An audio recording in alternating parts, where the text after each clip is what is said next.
मैं परमेश्वर का धन्यवाद देता हूँ। प्रभु ने हमें एक को फिर से एक बार इकट्ठा होने का एक मौका दिया।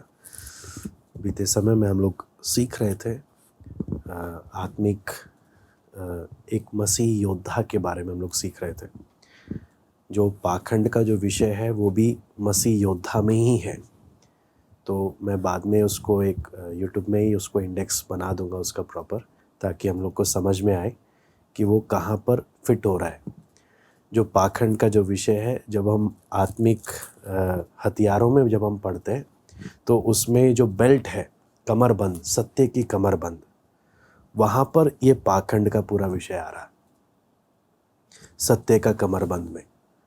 तो उसी में हम लोग देखेंगे कि एक एक जो आत्मिक हथियार है, जैसे पिछले बार हमने देखा था कि हथियारों को, आत्मिक हथियारों को, जो आत्मिक हथियारों के बारे में जो हम लोग पढ़ रहे थे, जिसमें पिछली बार हमने देखा था कि मसीह को पहन लो, मसीह को पहनना। और उसमें हमने देखा वही है पूरा बोलने का अर्थ है सारे आत्मिक हथियारों से लैस, या दूसरे तरीके से बोले, हमने जब नया जन्म पाया, वो नया जन्म या नए मनुष्यत्व को पहन लो। तो उसमें किस प्रकार मैं उस अनुग्रह में बढ़ते जाऊं कि ये सारी जो आत्मिक हथियारों के विषय में जो बात हो रही है, ये सब हम देख सके, वो चीज़ हम लोग देख रहे थे। और जिसमें हमने पिछली बार देखा कि 4 नुकसान, अगर हम एक एक के पास, इफिसियों 6 अध्याय जब हम पढ़ रहे थे, इफिसियों में दोबारा से उसको निकालूंगा, इफिसियों 6 अध्याय, उसमें हम लोग देख रहे थे 10 और 11 कि इसलिए प्रभु में और उसकी शक्ति के प्रभाव में बलवंत बनो। सबसे पहला बात हम लोग देख रहे थे कि हमने इसमें सीखा कि हम अपनी ताकत से कुछ नहीं कर सकते। परमेश्वर को भाने वाला जीवन या कुछ भी अपनी ताकत से हम लोग परमेश्वर को स्वीकार्य योग्य प्रार्थना भी हम लोग नहीं कर सकते। हम इतना प्रभु पर निर्भर हैं, पर वचन के लिए भी हम प्रभु पर निर्भर है, प्रार्थना के लिए भी प्रभु पर निर्भर है, अपने जीवन के, आत्मिक जीवन के हर बात के लिए हम एक एक प्रभु पर बिल्कुल निर्भर है। इसलिए पौलुस बोलता है प्रभु में और उसकी शक्ति के प्रभाव में बलवंत बनो। इसलिए परमेश्वर कौन है, उसकी शक्ति को समझना, और परमेश्वर कब काम करता है, क्यों, जब हम उम्मीद करते हैं परमेश्वर अपना काम करे, उस समय परमेश्वर काम नहीं करता। परमेश्वर जब देरी करता है, हमारे हिसाब से देरी हो रही है, लेकिन जब हम परमेश्वर के कामों को देखते हैं, परमेश्वर अपने समय पर बिल्कुल लेट नहीं होता। अपने समय के हिसाब से वो कभी लेट नहीं है, वो हर चीज अपने राइट टाइम पर करता है। लेकिन हम जब उम्मीद करते हैं, हमारी उम्मीदों के अनुसार कई बार परमेश्वर काम नहीं करता। लेकिन यहाँ पर परमेश्वर हर बार एक बात प्रकट करता है, मेरी सामर्थ को पहचानो। अब्राहम को भी क्या बोला, मैं सर्वशक्तिमान परमेश्वर हूं, मेरी उपस्थिति में चल और सिद्ध होता जा। तो हम एक एक परमेश्वर की उस सामर्थ को पहचानते हुए प्रभु में बलवंत बनना, अपने युक्तियों को लगाने के बजाय परमेश्वर की सामर्थ में बलवंत बनना, वो सबसे पहला बात। फिर हमने कल पिछले सप्ताह देखा परमेश्वर हमें क्या करने को बोलता है और क्यों करने को बोलता है। परमेश्वर हमें बोलता है परमेश्वर के सारे हथियार क्या कर लो, बांध लो। क्यों बांधना है, ताकि हम शैतान की युक्ति के सामने खड़े रह सके। नहीं तो हम में से कोई भी, ये मेरे हथियार नहीं है, सबसे पहली बात, ये परमेश्वर के हैं।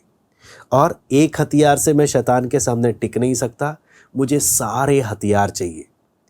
एक ही है जिससे मुझे लड़ना है, बाकी सब मेरी सुरक्षा के लिए, और सारे हथियार धारण करूंगा, तभी मैं अपने दुश्मन के सामने टिक पाऊंगा, नहीं तो मैं टिक नहीं सकता। और हमने देखा कि मसीह जीवन खेल का मैदान नहीं है कि हाँ गेम ओवर, एक और नेक्स्ट चांस फिर मिल जाएगा मुझे।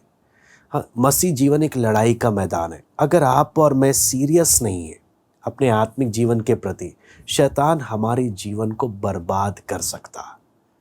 वो परमेश्वर की दया है कि कितनी बार हमारी लापरवाही में भी प्रभु ने हमें संभाला। आप समझना, वो परमेश्वर की दया है कि कितनी बार हमारी लापरवाही में भी प्रभु ने हमें संभाला। लेकिन जब हम वचन सीख रहे हैं, परमेश्वर जब हमें सीखने का मौका देता है, तब परमेश्वर हमसे उम्मीद करता है हम वो लापरवाही को अपने जीवन में ना दोहराएं, बल्कि सतर्क हो जाए। तो हमने इस बात के बारे में हमने देखा कि पिछली बार हमने देखा कि आत्मिक हथियार ना होना, या एक व्यक्ति जिस पर परमेश्वर का अनुग्रह नहीं हुआ, उसका हमने परिस्थिति को देखा हमने पिछली बार कि क्यों मुझे ज़रूरी है प्रभु में और सारे हथियारों को धारण करके चलने के लिए। क्योंकि पहले हम देखते हैं लोगों के पास लोग आशा रहित थे, परमेश्वर से रहित थे। हाँ, परमेश्वर ने उनको उनकी हालत पर क्या किया हुआ था, छोड़ा हुआ था। हाँ, उनके अंदर ताकत नहीं है अपने दुश्मन का सामना करने के लिए, अंधकार में है, उन्हें कुछ समझ नहीं आ रहा। फिर पाप और शैतान के साथ क्या है, मित्रता है। हमने कई बातों को उसमें हमने देखा, जहाँ पर हमें एक चेतावनी परमेश्वर देता है कि हमें इस बात की गंभीरता को समझना है कि मेरे को कितना बड़ा एक सौभाग्य है जब मैं प्रभु के साथ हूँ, लेकिन प्रभु से दूर होना कितना बड़ा नुकसान मेरे लिए उत्पन्न कर सकता है, कितना बड़ा खतरा है मेरे लिए। तो पिछले कुछ समय हमने बेल्ट के बारे में देखा, उसके क्या बोलते हैं, कमरबंद, सत्य की कमरबंद। और सत्य की कमरबंद में हमने क्या चीज़ देखा कि हमें सीधा मन होना कितना ज़रूरी है, मन की सिधाई कितना ज़रूरी है, और पाखंड हमारे जीवन में कितनी बार वो प्रकट हो जाता है और हमें किस प्रकार पाखंड से बचना है। फिर हम जब परमेश्वर के वचन में जब हम देखते हैं, अगला जो सत्य की कमर कसने के बाद एक चीज यहाँ पे 14वां आयत में लिखा है, धार्मिकता की झिलम।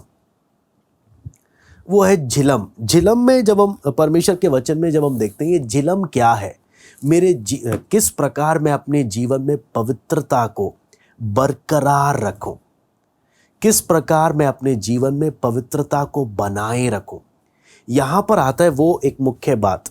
उसमें हम लोग क्या देख सकते हैं, उसके लिए हम लोग पढ़ेंगे 2 कुरिन्ती 5वां अध्याय उसका 17वां वचन। 2 कुरिन्ती 5वां अध्याय उसका 17वां वचन। यहां पे हम लिखते हैं, इसलिए यदि कोई मसीह में है तो वह नई सृष्टि है, पुरानी बातें बीत गई हैं, देखो सब बातें नई हो गई। यहां पर हम लोग क्या बात देखते हैं, सबसे पहला एक अच्छी नींव डालना। अगर मैं चाहता हूं मेरे जीवन में पवित्रता बने रहे, क्योंकि आपको मालूम है शैतान एक ही बात पर शैतान का जो ध्यान रहता है ना, हमें पाखंडी वो बनाने में उसे दिक्कत नहीं है। आप पाखंडी रहो, वो कभी आपको परेशान नहीं करेगा। लेकिन जहां आपने अपने जीवन में पवित्र जीवन बिताने के लिए मेहनत करना शुरू कर दिया, पवित्र जीवन हमारे जीवन में आ गया, तो परमेश्वर की सामर्थ भी अपने आप प्रकट होने लगेगी।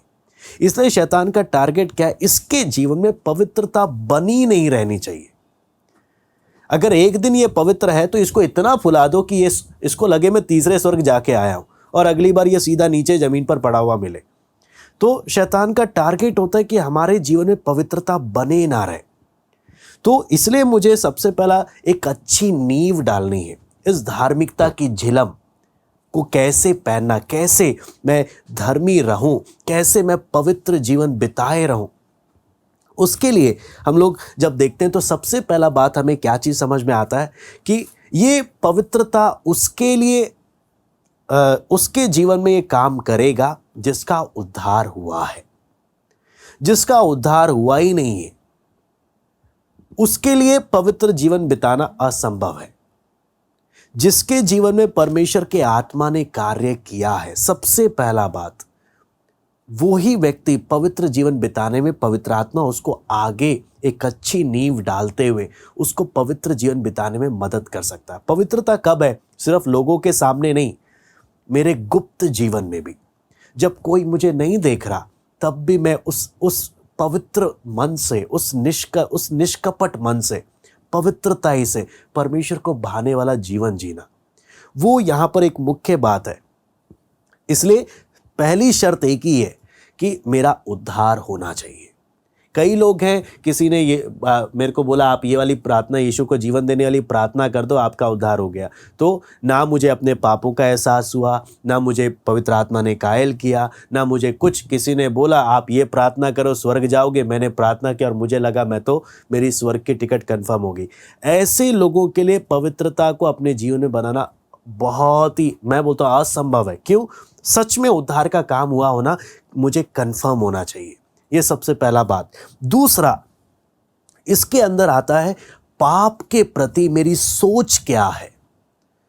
वो इसमें एक और मुख्य बात आती है, पाप के प्रति मेरी सोच। आपको मालूम है, जब हम अदन की वाटिका में, जब हम आदम हवा के बारे में जब हम पढ़ते हैं, तो आदम हवा के बारे में हमें क्या चीज, एक बात मालूम चलता है, परमेश्वर ने वो वृक्ष का फल खाने के लिए मना किया था। लेकिन हम जब यहां पर देखते हैं, जब शैतान ने उनके जीवन में, उनके मन में विचार डाला, वो फल उनको देखने के लिए अच्छा लगने लगा। अगर मेरे जीवन में पवित्रता का काम होना है तो ये देखने का, उस पाप के प्रति देखने की सोच बदलनी चाहिए। आदम हवा को देखने में वो क्या लग रहा था? अच्छा लग रहा था। अगर मेरे जीवन में सच में पवित्रता आनी है, पाप के प्रति मेरी सोच क्या होनी चाहिए? ये अच्छी नहीं है, ये अच्छी नहीं है, ये मुझे इससे घिन आती है। उतना मेरे जीवन में, उतना मेरे विचारों में एक फर्क आना चाहिए। मैं बोलता हूं तभी आप और मैं पवित्रता की एक अच्छी नींव अपने जीवन में डाल सकते हैं। मैं आपको बोलता हूं, हम एक एक हथियारों को देख रहे हैं, आत्मिक हथियारों को। पहला हमने देखा कमरबंद, जहां पाखंड का कोई स्थान ही नहीं है, सीधा मन होना चाहिए। दूसरा हम लोग जो देख रहे हैं झिलम के बारे में, ये झिलम क्या है? मेरे जीवन में पवित्र, परमेश्वर की पवित्रता बरकरार रहनी चाहिए। उसके लिए सबसे पहला पॉइंट है, पाप को देखने के प्रति मेरी सोच बदलनी चाहिए। मेरी सोच बदलनी चाहिए। आपको मालूम है, कई बार हो सकता है परिस्थिति ऐसी है कि अंदर तो इच्छा है पाप के प्रति, लेकिन परिस्थितियों के कारण मैं दबकर बैठा हुआ हूं। अंदर से इच्छा है लेकिन फिर भी मजबूर होकर बैठा हुआ हूं। उसे हम कभी नहीं बोल सकते कि हाँ, पवित्रता की एक अच्छी नींव डलेगी। सबसे पहला चीज मुझे जांचना है, मुझे देखना है, पाप के प्रति मेरी सोच ने बदलना। आपको अगर इस बात को समझने के लिए, दो प्रेमी हैं, मान लीजिए दो प्रेमियों को उन लोगों ने अलग किया है कि दूर हो जाओ, कोई किसी से मिलेगा नहीं, कोई किसी से बात करेगा नहीं। हाँ, टोटली डिस्कनेक्ट कर दिया दोनों को। लेकिन अगर दोनों में जब तक लगाव है, कितना भी रोको, एक ना एक छलांग मारकर छुपके क्या करेगा? उसके पास पहुंचेगा, उसके पास पहुंचेगा, चाहे कितना भी रोक लो। उसी प्रकार यदि पाप के प्रति मेरे अंदर कहीं पर भी जरा सी भी इच्छा है, आप कितना भी दूर हो जाओ, कितने दिन रहोगे उसके बिना, एक ना एक दिन आपकी अभिलाषाएं आपको खींचकर उसके पास लेकर जाएंगी और आप फिर उसमें गिर जाओगे। अगर मेरे अंदर एक पवित्रता की अच्छी नींव डलनी है, तो जितना मैं आपको समझना, जितना एक प्रेमी दूसरे प्रेमी से प्यार करता है, अगर इन दोनों ने सच में आपस में से अलग होना है, तो उतना ही एक दूसरे के प्रति नफरत भी आएगी। तब जाके एक दूसरे से बिल्कुल अलग हो जाएंगे।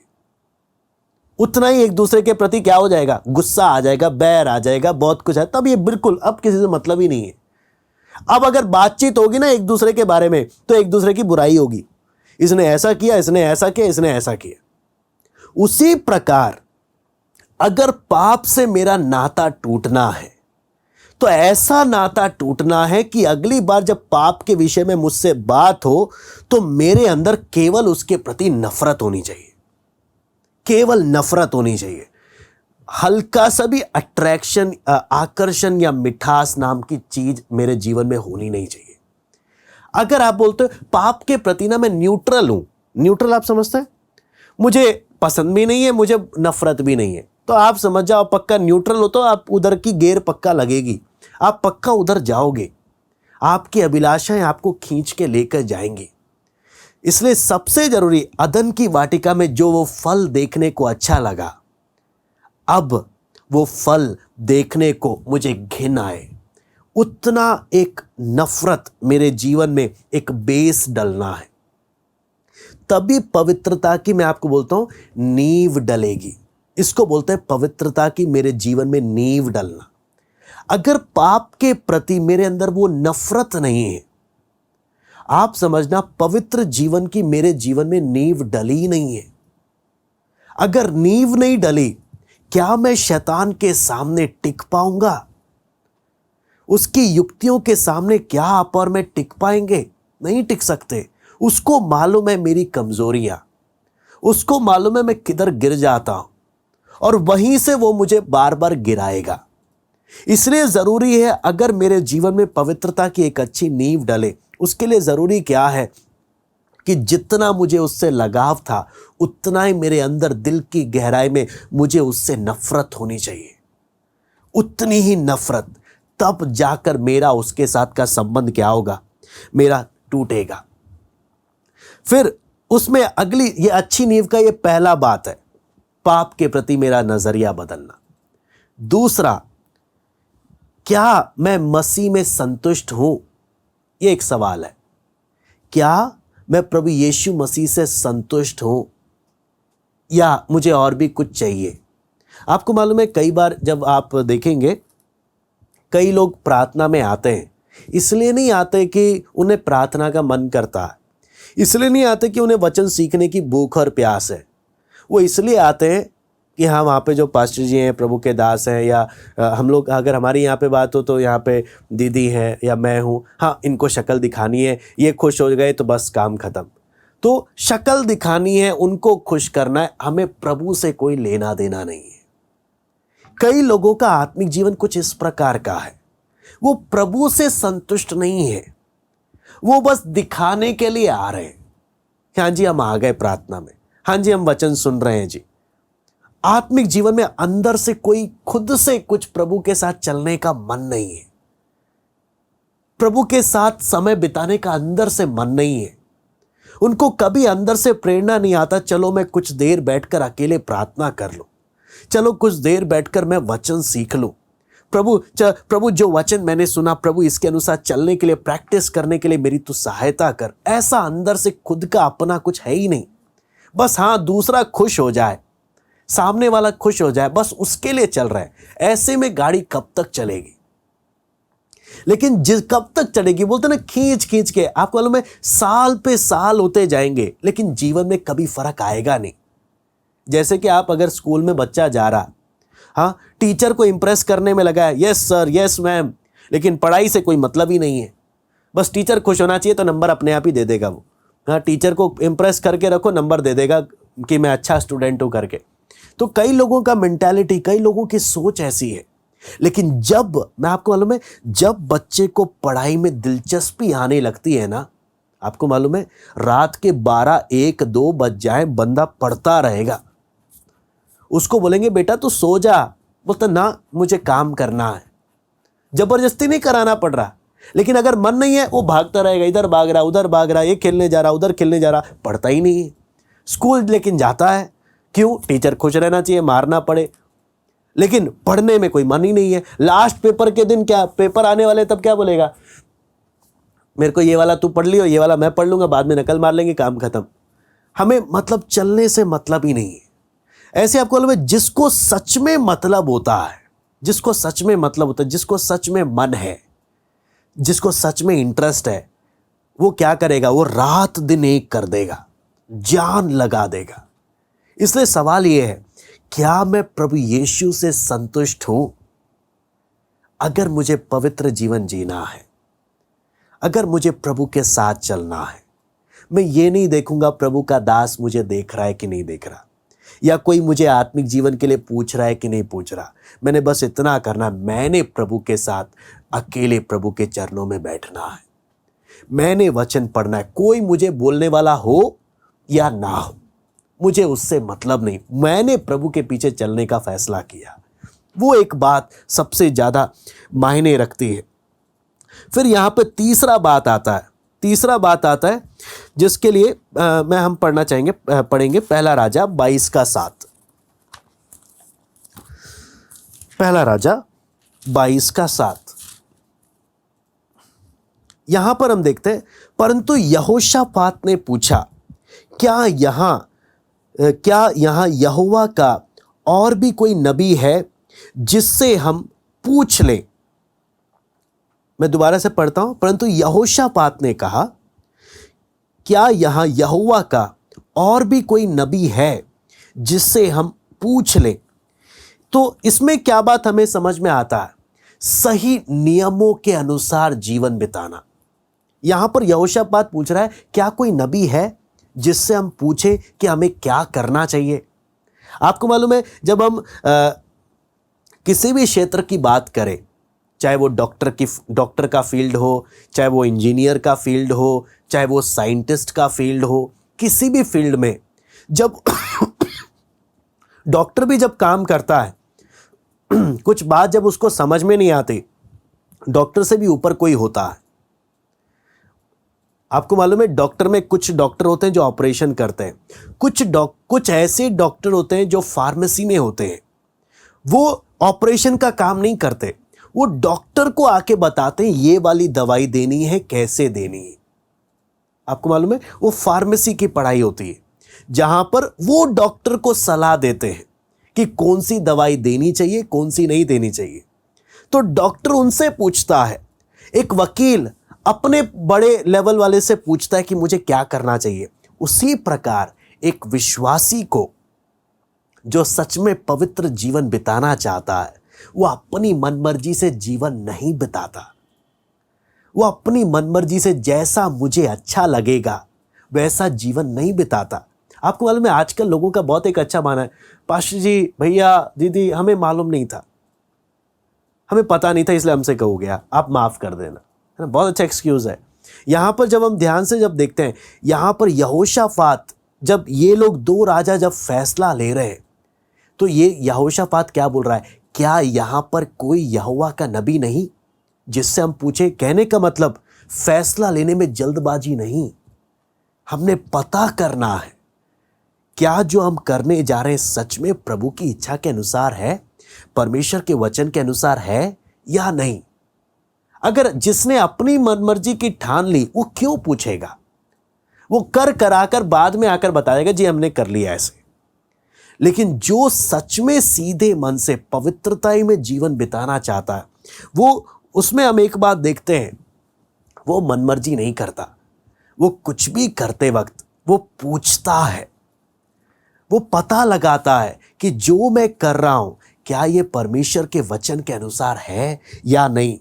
इससे आपको मालूम है, हमें के को क्या मालूम चलता है, एक बात, जो कोई पवित्रता में जीवन बिताना चाहता है वो परमेश्वर के वचन का अध्ययन करता। मैं बार बार बोलूंगा, जो कोई पवित्रता में जीवन बिताना चाहता है वो परमेश्वर के वचन का अध्ययन करता, उस परमेश्वर के वचन को सीखने में जी जान लगा देता। लेकिन जो पवित्रता में नहीं, अपनी मनमर्जी में जीवन बिताना चाहता, उसे वचन, उसके पास बहाना है, मुझे पढ़ना नहीं आता, मुझे क्या बोलते हैं, मुझे कोई सिखाने वाला नहीं है, या मेरे फ़ोन में डेटा नहीं है, मेरे इसमें ये परेशानी, मेरे उसमें वो परेशानी, मैं वहाँ जा नहीं सकता, मैं घर की इस परेशानी में फंस गया। इससे क्या मालूम चल जाता है, इसका मन नहीं है, इसके अंदर वो भूख नहीं है। और ये व्यक्ति शैतान के सामने एक सेकंड नहीं टिकेगा। और अगर हम लोग इस व्यक्ति से सतर्क नहीं रहे, शैतान इसी के द्वारा पूरी कलीसिया को बर्बाद भी कर देगा। इतना डेंजरस वो व्यक्ति बन जाता है, जो व्यक्ति परमेश्वर के वचन सीखने के लिए सीरियस नहीं है। इतना खतरा वो बन जाता है, पूरी कलीसिया के लिए खतरा बन जाता है। इसलिए क्योंकि ये व्यक्ति शैतान की किसी भी युक्ति में खड़ा तो रह नहीं पाएगा, क्योंकि आत्मिक शस्त्र, आत्मिक हथियार इसने धारण किए नहीं है, और ना ही इस विषय में ये गंभीर है कि मुझे आत्मिक हथियारों को धारण कर रहना। वह इसलिए सबसे पहला जो हमने देखा, अगर जो कोई पवित्र होना चाहता है वो परमेश्वर के वचन अध्ययन करने में जरा सी भी लापरवाही नहीं दिखाता, जरा सी भी लापरवाही। आप सोचो ना, एक डॉक्टर अपने फील्ड में उसको जब पढ़ाई करनी होती है, आपने देखा है वो रात दिन एक कर लेते हैं, रात दिन एक कर लेते हैं एक डॉक्टर की पढ़ाई के लिए। मैं बोलता हूं आप और मैं उनसे 1000 गुना ऊंचे लेवल का हमारा पढ़ाई है, 1000 गुना। लेकिन हम बोलते हैं आज 1 घंटा पढ़ लिया ना, आज आधा घंटा पढ़ लिया, 1 पेज पढ़ लिया, आज का हमारा डोज पूरा हो गया। कैसे हम लोग चल पाएंगे? लेकिन अगर हम अपना उस बात को समझे, अपनी पढ़ाई को समझे, हम अपने आत्मिक जीवन की गंभीरता को समझे कि मुझे कितनी तैयारी। अगर सोचो हमारे देश में जो बॉर्डर में लड़ रहे हैं या बॉर्डर में जो खड़े हैं, चाहे दुश्मन आए ना आए, वो हर समय अपने आप को तैयार करते हैं। आपको मालूम है कितने -डिग्री में, बर्फीले जगहों में बराबर खड़े रहकर क्या कर रहे हैं? तैयार रह रहे हैं, कब दुश्मन आए, कब हमें हमला करना पड़ जाए। ये नहीं कि दुश्मन आएगा, बम फोड़ेगा, फिर हम जाएंगे निकलने के लिए, कहाँ मेरा हथियार है, जाऊंगा मैं अब लड़ने के लिए। नहीं, हर समय चौकन्ना, हर समय तैयार। तो अगर हर समय आपको और मुझे तैयार रहना, आप सोच कर देखें ना, आपको और मुझे कितना परमेश्वर के वचन को सीखना होगा, कितना उसमें मेहनत करना होगा, कितना जी जान लगाना होगा। अगर डॉक्टर सारी रात एक कर देता, फार्मेसी के पढ़ने वाले रात दिन एक कर देते हैं, परमेश्वर का वचन खुद अपने लोगों से क्या बोलता है कि तू परमेश्वर की व्यवस्था में, उसको अध्ययन करने में तू क्या करना? दिन रात उसको मनन करना, दिन रात उसको मनन करना। लेकिन कई बार आपको मालूम है हमारे अंदर झाड़ियां आकर, संसार की झाड़ियां आकर, इधर की चिंता उधर की चिंता, 1000 चिंताओं में हम इतने उलझ जाते हैं, वचन हमारे दिमाग में कभी मनन करने का जगह ही नहीं होता, वचन मनन करने का स्थान ही नहीं होता। शैतान बोलता है ज़्यादा दिक्कत नहीं है इसको रोकने के लिए, हाँ इसको पवित्र जीवन बिताने में ज़्यादा दिक्कत नहीं है, बस क्या करना है? इधर की एक झाड़ी, क्या बोलते हैं, काम की एक झाड़ी, परिवार की एक झाड़ी, बच्चों की एक झाड़ी, इधर उधर की 10 झाड़ी डाल दो, बस ये उसी में फंसा रहेगा। मेरा काम हो गया, मेरा काम हो गया। अब इसको ये यहीं पे उलझता रहेगा। ये पवित्रताई में गंभीर होने के लिए या अपने आत्मिक हथियारों में ध्यान नहीं देगा और मेरे सामने ये टिक नहीं पाएगा, मेरे सामने टिक नहीं पाएगा। इसलिए बहुत ज़रूरी है यहाँ पर जब यहोशाफात भी बोलता है, क्या एक ही बात बोलता है, क्या यहाँ यहोवा का कोई नबी है? क्या यहाँ पर यहोवा का कोई और नबी है? क्यों हम अपनी मर्जी से, आप सुने एक राजा है, राजा होने पर भी ये नहीं कि मैं सबसे बड़ा हूं इसलिए मुझे किसी से पूछने की क्या नहीं है, जरूरत नहीं है। मैं राजा हूं तो क्या, सबसे इंपॉर्टेंट, राजा होने से भी बढ़कर सबसे इंपॉर्टेंट क्या? परमेश्वर का वचन, परमेश्वर का नबी, कि प्रभु क्या चाहता है मुझे वो करना है। एक व्यक्ति का अंदर का समर्पण उसकी पवित्रता पर असर डालता है। अगर मेरा अंदर का समर्पण कच्चा है, मैं बोलता हूं प्रभु तेरी इच्छा पूरी हो, लेकिन जब फैसला लेने की बारी आती है मैं रुकता नहीं हूं, मैं परमेश्वर के वचन के बारे में मैं जांचता नहीं हूं कि प्रभु क्या चाहता है, तो कहां से प्रभु का आत्मा मुझे पवित्र बने रहने में मेरी मदद करेगा? इसलिए सबसे जरूरी यहां पर यह बात आती है। आपको मालूम है 3 प्रकार के लोग हैं जिनसे हमें सावधान, हमें वैसा व्यक्ति नहीं बनना। सबसे पहला वो व्यक्ति है जो किसी नियम के अनुसार चलता ही नहीं। दूसरा वो व्यक्ति है जो झूठे नियमों के अनुसार चलता है, परमेश्वर के वचन नहीं। तीसरे प्रकार का वो व्यक्ति है जो परमेश्वर के नियम को मानता तो है लेकिन पूरा नहीं, लेकिन आधा मानता है। ये 3 प्रकार के कैटेगरी मैं दोबारा से बोलना चाहूंगा। सबसे पहला वो लोग हैं जो किसी नियम को नहीं मानते, जो बोलते हैं मैं किसी भी नियम को नहीं मानूंगा, मेरे को जो अच्छा लगेगा वही मैं करूंगा। इसको अगर बोला जाए, ये वो व्यक्ति, परमेश्वर का वचन ऐसे व्यक्ति को क्या बोलता है? ये बलवा करने वाला वेश्या है। परमेश्वर का आत्मा उस व्यक्ति का चरित्र क्या बताता है? जो मेरे नियमों के अनुसार नहीं चलता, वो अगर विश्वासी में से है तो वो कौन है? बलवा करने वाले वेश्या, वो नाम परमेश्वर देता। दूसरा, जो झूठे नियमों को मानता है वो कौन है? अंधविश्वासी। तीसरा, अंधविश्वासी लेकिन जलन खूब रखता है। तीसरा कौन है? तीसरा है जो आधा वचन को मानता है, आधा नहीं मानता। इसको परमेश्वर का वचन बोलता है पाखंडी। तो इन तीनों के बारे में जब हम देखते हैं तो हमें सबसे पहला वचन में जब हमें साफ साफ हमें चेतावनी मिलता है वो क्या है, हमें कभी भी परमेश्वर के नियमों को अनदेखा नहीं करना चाहिए। सबसे पहला बात, कभी भी परमेश्वर के नियमों को अनदेखा ना करें। अगर आप देखेंगे प्रभु यीशु मसीह के जीवन को जब हम देखते हैं, अगर बपतिस्मा की बात है तो परमेश्वर ने आज्ञा दिया बपतिस्मा लेना, प्रभु यीशु मसीह ने बपतिस्मा लिया और उस बात को सुसमाचार में भी डाल दिया कि हर कोई जाकर बपतिस्मा ले। दूसरी बात, पवित्रता के बारे में सिखाता था, पवित्रता के अनुसार जीता भी था, किसी भी नियम को अनदेखा नहीं किया, किसी भी बात को अनदेखा नहीं किया। आपको मालूम है परमेश्वर शैतान का चालाकी क्या है। आप अगर दूसरा पत्रस 2:19 हम पढ़ेंगे तो दूसरा पत्रस 2:19 यहां पे लिखा है, वे उन्हें स्वतंत्र करने की प्रतिज्ञा तो करते हैं पर आप ही सड़ाहट के दास हैं, क्योंकि जो व्यक्ति जिससे हार गया वो उसका दास बन जाता है। मैं दोबारा से पढ़ता हूं, वे उन्हें स्वतंत्र करने की प्रतिज्ञा तो करते हैं पर आप ही सड़ाहट के दास हैं, क्योंकि जो व्यक्ति जिससे हार गया वो उसका दास बन जाता है। जो जिससे हार गया उसका क्या बन गया, उसका गुलाम बन गया। बोलते दूसरे को तो ये कौन लोग हैं जो परमेश्वर के वचन में बारीकियों से उसके नियमों को समझते नहीं है, अनदेखा करते हैं। और इस कारण होता क्या है, दूसरे को तो बोलते हैं आप प्रभु पर विश्वास करो, आपके पापों से प्रभु आपको छुड़ा देगा। ध्यान रखना, दूसरे को क्या बोलते हैं, आप प्रभु पर विश्वास करो, प्रभु आपके पापों से आपको क्या कर देगा, छुड़ा देगा। आपके लिए, आपके पापों के लिए प्रभु ने जान दी है, आपको प्रभु आपका जीवन प्रभु बदल देगा। दूसरे को इतने वादे दे रहे हैं, लेकिन खुद के जीवन को अगर झांक कर देखें, वचन क्या बोलता है, ये खुद इनके जीवन में सड़ाहट भरी पड़ी है।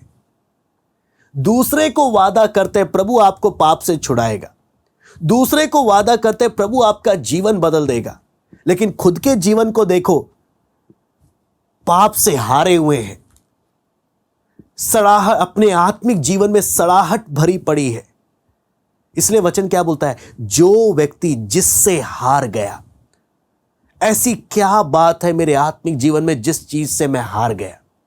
जो जिससे हार गया वो उसका क्या बन गया, उसका दास, उसका गुलाम बन गया।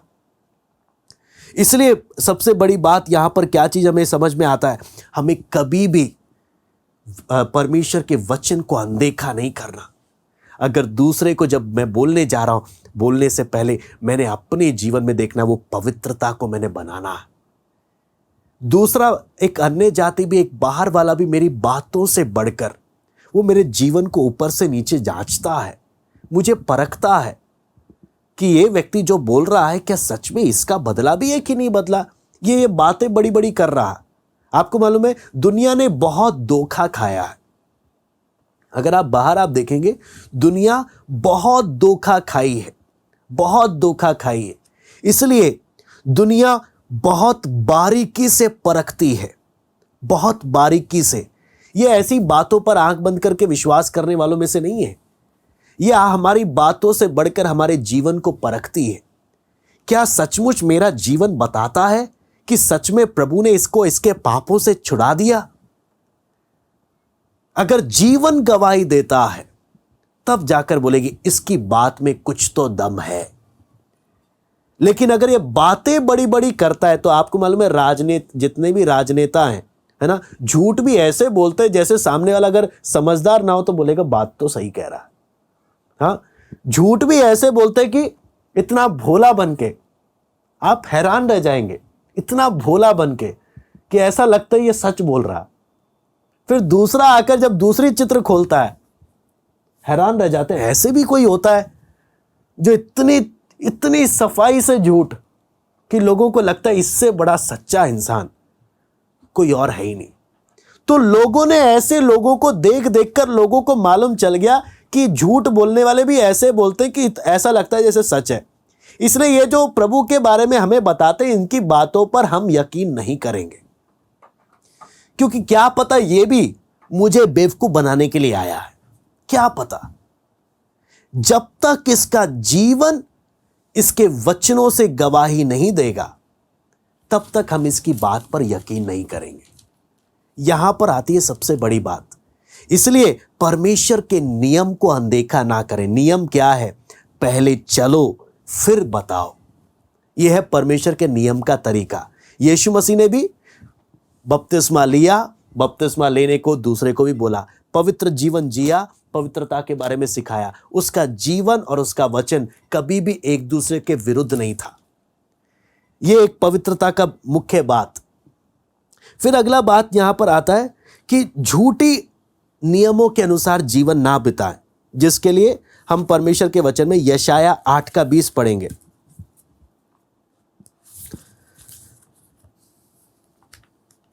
यशाया 8:20।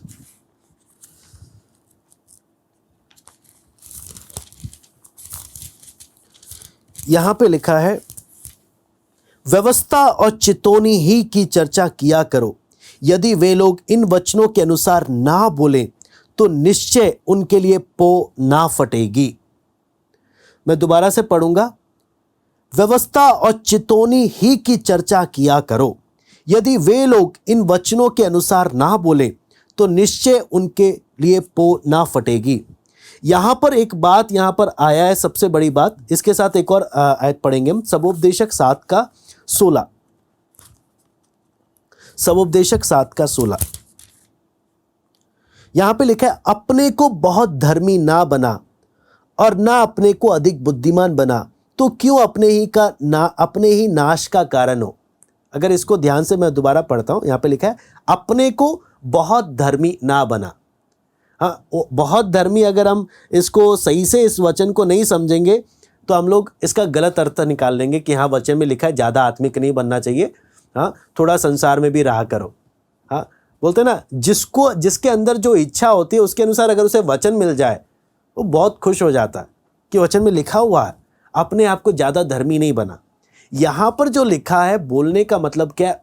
ओवर नहीं करना, किसी भी चीज़ में ओवर नहीं करना। ज़्यादा जितना लिखा है ना उतना ही करो, एक्स्ट्रा करने की कोशिश ना करो। इसमें जो इस वचन का अर्थ क्या है? जितना लिखा है उतना ही के अनुसार चलो, एक्स्ट्रा करने की कोशिश ना करो। यहां पर जब वचन में जब देखते हैं, आपको मालूम है परमेश्वर का वचन हमें अगर इसको सही दृष्टांत में समझे, एक हाथ होना भी अपाहिज है, दो हाथ से ज्यादा तीसरा हाथ होना भी अपाहिज ही है। बिल्कुल ठीक क्या है? दो हाथ। एक हाथ होना भी काफी नहीं है, तीन हाथ होना भी सही नहीं है, दो हाथ ही काफी है। उसी प्रकार मेरे आत्मिक जीवन में वो बैलेंस होना चाहिए, वो संतुलन होना चाहिए। जितना वचन में लिखा है उतना ही। कई लोग परमेश्वर के वचन के बारे में जब जाते हैं ना, शैतान को एक आदत है, शैतान का अदन की वाटिका से शैतान क्या चीज देखता है? कौन है जो वचन में एक्स्ट्रा बोलेगा। हमारी आदि माता है ना, हवा, वहां से चला हुआ आ रहा है, उसने क्या बोला? वचन फल को छूना भी नहीं। कई बार हमारे अंदर आत्मिकता की इतनी जलन चढ़ जाती, इतनी बेदारी चढ़ जाती कि जो लिखा भी नहीं है वो भी हम अपने से बोल देते हैं, उसको भी मानो सब, और वहां पे आ जाती है दिक्कत। जितना लिखा है उतना करो, ओवर ना जाओ। ओवर जाओगे फिर नीचे गिरोगे। परमेश्वर ने जितना दिया वो बिल्कुल ठीक दिया है। आपको मालूम है, फरीसियों के बारे में जब हम देखते हैं तो फरीसियों के जीवन में एक यही दिक्कत था, जितना परमेश्वर ने व्यवस्था दिया उससे 1000 गुना उन्होंने अपने भी नियम कायदे जोड़ दिए। आपको मालूम, आप वहां पर देखना, परमेश्वर ने जितनी व्यवस्था दी उससे भी 10 गुना ज्यादा उन्होंने अपने नियम कायदे भी जोड़ दिए कि हाँ, इसको भी मानना। उसके कारण हो क्या गया? परमेश्वर का आत्मा बोलता क्या? आप पढ़िए होशे 8:14। होशे 8:14।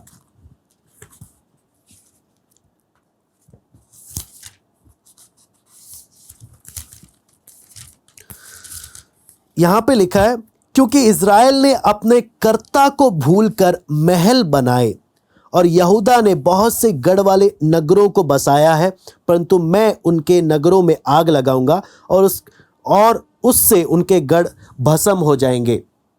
लेकिन यहां पर एक सबसे बड़ी बात है, यहां पे लिखा है इज़राइल ने अपने कर्ता को भुलाकर महल बनाए। यहां पर जो महल लिखा है ना, अंग्रेजी में जब हम पढ़ते हैं, अंग्रेजी में लिखा है Israel hath forgotten his maker and buildeth temple. यानी महल नहीं है, असली में मंदिर है। बोलते हैं इज़राइल ने अपने कर्ता को भूल गया लेकिन मंदिर बना दिया। यानी मंदिर बना रहा है, बेशक बोल रहा है मैं परमेश्वर का मंदिर बना रहा हूं, लेकिन इसको परमेश्वर से कोई मतलब नहीं है।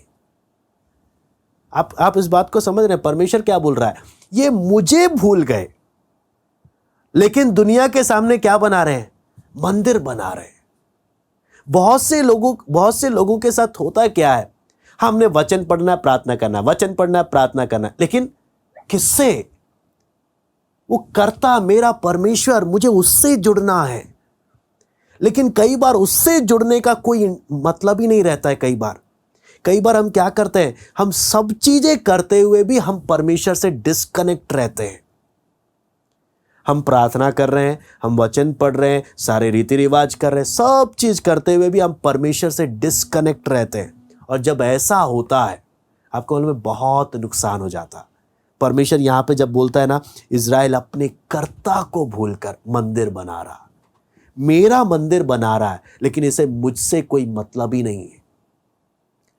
मेरा मंदिर बना रहा है लेकिन इसको मुझसे कोई मतलब नहीं। मैं वचन सीख क्यों रहा हूं?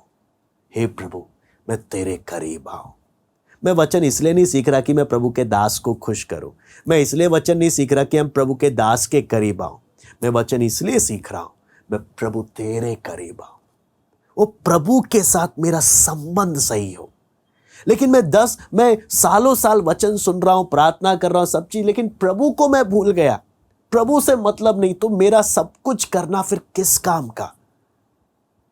यह है झूठे नियमों के अनुसार चलना। मंदिर तो फरीसी लोग अब परमेश्वर की व्यवस्था से भी बढ़कर बहुत से नियम दे दिए फरीसियों ने। लोग नियमों का पालन कर रहे हैं, लेकिन लोगों ने परमेश्वर को लोग भूल गए। वहां पे परमेश्वर दुखी होकर बोलता है ये बात कि इन्होंने ये तो मंदिर बना रहे हैं, लेकिन ये मुझ इज़राइल के कर्ता को ये भूल गए। मेरा ही मंदिर बना रहे लेकिन मुझे भूल गए। आपको मालूम है कितना एक बड़ी बात यहां पर हम लोग देखते हैं। आप अगर इस बात को और समझने के लिए पहला राजा 12:33 भी हम पढ़ेंगे। पहला राजा 12:33।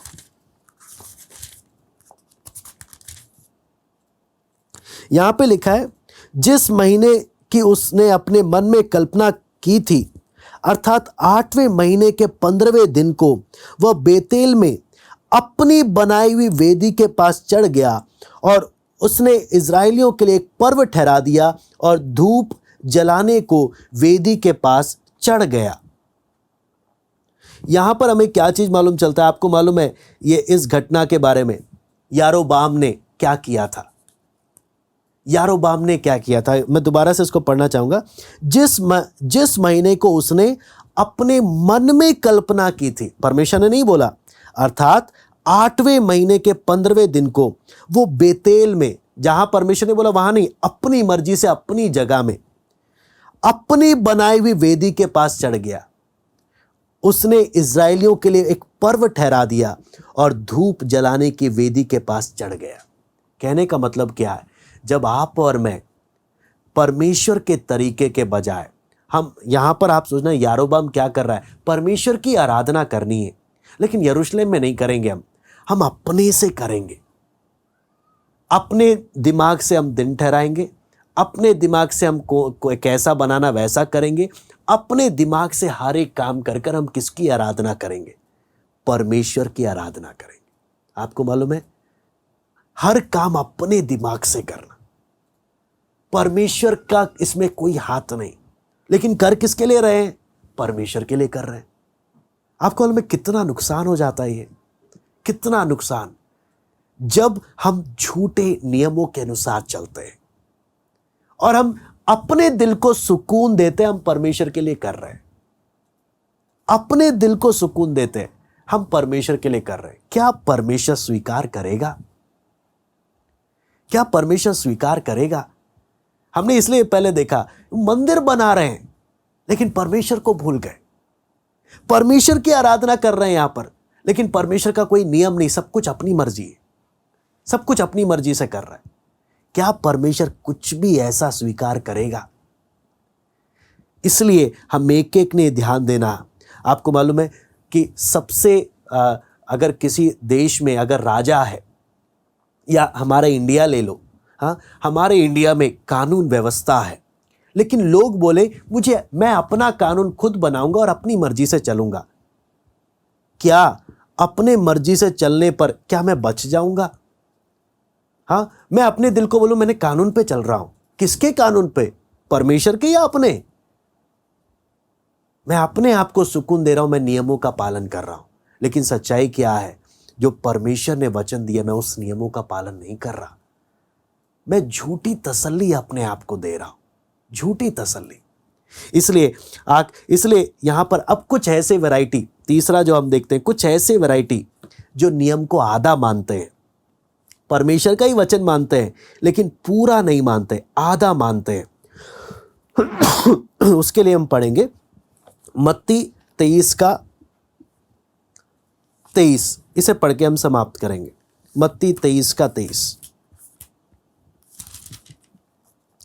यहां पर देखते हैं, हे कपटी शास्त्रियों और फरीसियों, तुम पर हाय, तुम पुदीने और सौंफ और जीरे का 10वां अंश तो देते हो, परंतु तुमने व्यवस्था की गंभीर बातों को अर्थात न्याय और दया और विश्वास को छोड़ दिया है। चाहिए था कि इन्हें भी करते रहते और उन्हें भी ना छोड़ते। यहां पर अब जब देखते हैं, आपको मालूम है फरीसियों का पाखंड, प्रभु यीशु मसीह क्या बोलता है? तुम छोटी छोटी बातों में इतना ध्यान देते हो, लेकिन व्यवस्था की गंभीर बातों को तुम इग्नोर कर देते हो। आपको मालूम है सबसे डरावना कदम जो इन फरीसियों ने उठाया, जिसे देखकर भी सोचकर भी डर लगता है, इन्होंने, आपको मालूम है, पिलातुस के राजभवन में इसलिए प्रवेश नहीं किया कि अशुद्ध हो जाएंगे। इन फरीसियों ने, आप ध्यान रखना, इन महायाजक और इन गुरुओं ने राजभवन में इसलिए प्रवेश नहीं किया कि हम अशुद्ध हो जाएंगे, लेकिन हां, निर्दोष के लहू से अपना हाथ धो लिया। कितनी गंभीर बात है! निर्दोष के लहू से अपना हाथ धो डाला। कितना एक डरावना बात है। बाहर दिखाने से हम राजभवन में नहीं आएंगे, अशुद्ध हो जाएंगे वरना। लेकिन पिलातुस को क्या बोलते हैं? इस निर्दोष का लहू हम पर और हमारी संतान पर पड़े। कितने बड़े पाखंड! जो अच्छी लगती है उनको मानते हैं, और जो गंभीर बातें हैं उनको इग्नोर कर देते हैं। इसलिए यहां पर ही हम लोग रुकेंगे, लेकिन हमने जो बातें देखी, एक अच्छी नींव डालने के लिए हमने इन बातों पर बहुत ध्यान देना कि उद्धार होना चाहिए। पाप के प्रति मेरी नजरिया जितना प्रेम था ना, उतनी नफरत होनी चाहिए। फिर हमने देखा कि परमेश्वर ने नियम दिया है, उस नियम के अनुसार चले। 3 प्रकार के लोग हैं जो बोलते हैं मैं किसी नियम को नहीं मानता, बलवा करने वाले।